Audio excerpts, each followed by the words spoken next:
Without Blade, there is no Marvel film, so let's just be clear about this. If you look at the history and what happened with the 90s, that was mainly led by the likes of Batman Forever, which I still think is great, but people have largely attributed the downfall of comic book films starting with that one, the combo of Steel, and then Batman and Robin being the final nail in the coffin. Marvel and comic book films were quickly saved by Blade. And now Ryan Reynolds says, without Blade, you don't have X-Men, you don't have Marvel, and you don't have Marvel Studios.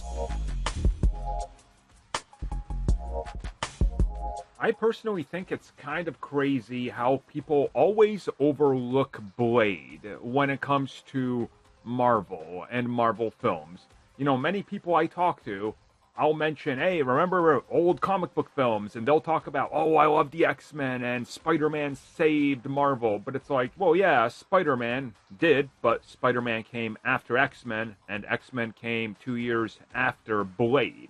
And just so we're clear, Blade was such a fascinating thing. A lot of people at the time didn't even know that Blade was a Marvel character. Like, I had friends who I remember seeing Blade, and they were like, hold up, is this like Blade from the Spider-Man cartoon? I was like, yeah, that's the same Blade. And they were like not convinced, you know? Like, they were like, no, it can't be. The Marvel, that's kid stuff. Blade is not kid stuff, you know? It's like, it was a different time, and you really got to take yourself back to this time and think about where Marvel was. The Marvel films prior to Blade were like bad Captain America direct-to-video films, a money-laundering Fantastic Four film, and other terrible attempts, along with TV shows of varying quality and previously multiple failed Spider-Man pitches. And then you had Marvel just look ahead and be like, hey, where are we going with everything these days? Oh, okay, you know, the techno stuff, right? And electronic music, that seems to be big. How about leather? People seem to be loving leather. Remember, Blade was before The Matrix. Like, people underestimate how much this film did. And I'm glad that it took Ryan Reynolds taking to social media to be like, Wesley Snipes as Blade had to return because we owe Marvel to Blade. Marvel wouldn't be here without it. And it's true.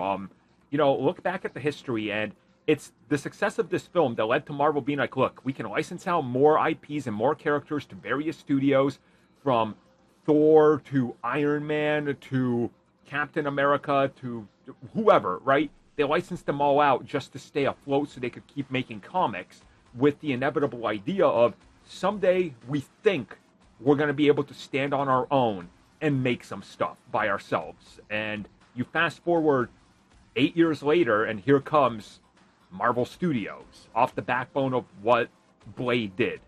It's really a story about everything lining itself up perfectly. And if something went different, like, imagine had WB bought Captain America like they wanted to produce that film, or Universal did their Iron Man.